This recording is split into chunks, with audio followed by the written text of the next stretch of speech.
一魚兩食，魚粥加魚生啊！好啦，今日嚟汕頭最火嘅市場，買條魚食下先。你買條咩魚好啊？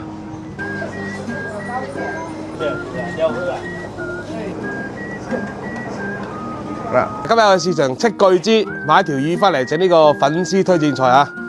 魚生呢條魚咧叫金股，兩個人食啱好啦。打啲鱗啫，如果唔想麻煩咧，下次嗰個以心小販咧幫你打埋鱗嚇，放埋血，起埋片，咁翻屋企就食得噶啦。起啲肉先。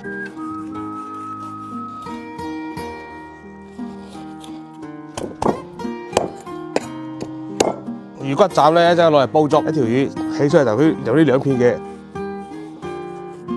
睇個款咧，油脂應該係幾豐富嘅，大家攞去凍一凍佢先。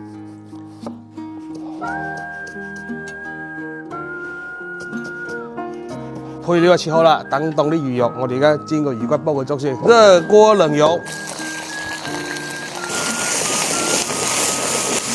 好香啊！嗰啲油脂好豐富，呢種香味。加滾水，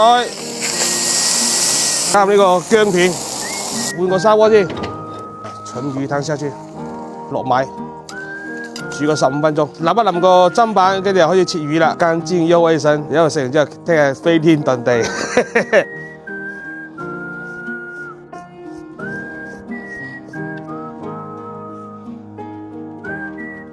加入冬菜、蒜頭油、香爐灰、祖傳魚露少少。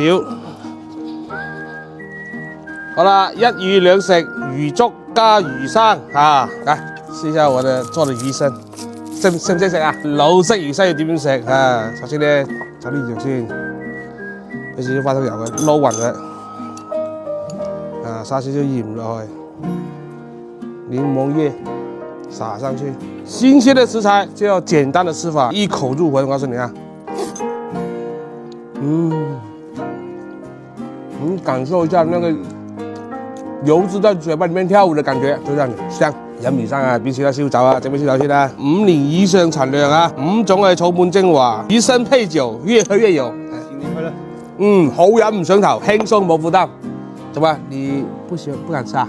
不敢吃。我還有這種方法叫冷鍋，把這個放在這個魚片裡，那個魚粥裡面攪一下，攪一下，然後打起來。那粥的魚紋去燙熟它，馬上它變色，變白色。那肯定可以的。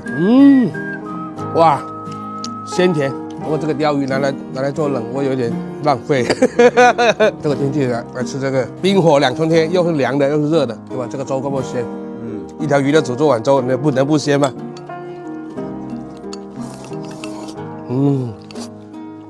哇，哇，太香了！魚不敢吃就來杯啊！開開心心，百毒不侵啊！